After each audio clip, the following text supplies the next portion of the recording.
Simpson, and welcome to Ask Christy. I have a few tips today about making your children's choir the best it can be.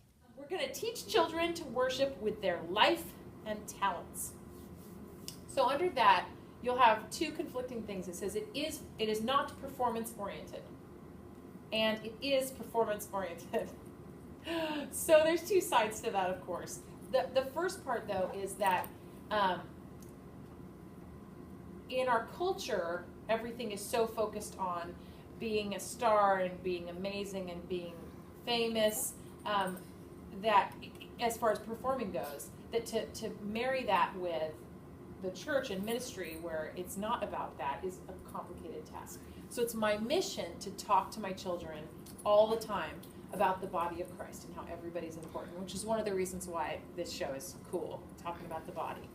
And that's just a huge thing for me. We don't have any divas. We don't do divas. Everybody is valuable, and this is the exact opposite message that you'll get from everything else in the world. You know, so kids, if you're not telling them that, they don't know that.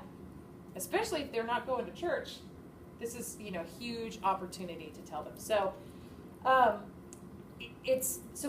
encourage you to be countercultural with your choir, to be great, which we'll talk about in a minute. Be great, but be different. So don't give the same girl a solo in everything and ignore everyone else. It's easier to give that same girl the solo, I know. It's easier to give it to the great person, but that's not, in my opinion, that's a wasted opportunity for her and for everybody else. So I make a very conscious decision. Who you pointing at? You He's giving me all these little signals. There's this girl, the girl in the pink. I just love her so much, and I just want to give her everything. I do.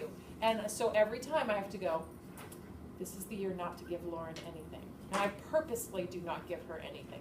Well, I give her something small, and she blooms. And I use that as an example every time with the kids. If anybody's having a bad attitude, I say, did you notice that Lauren had no lines and this one little action that she did? She was the breakdancing cactus.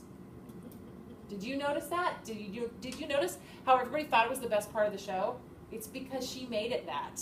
It has nothing to do. You all are important, and if one of you's missing, it's all going to fall apart. The body is necessary for the body of Christ.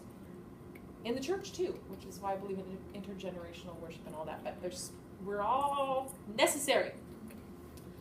So, anyways, you've got to be countercultural and make a big deal about it. The green paper that you have talks about auditions. I don't know what it is. What is it talking about, auditions? So that just talks about, I talk about it a lot beforehand. Sometimes it's your turn, sometimes it's another person's turn. We are all in this together.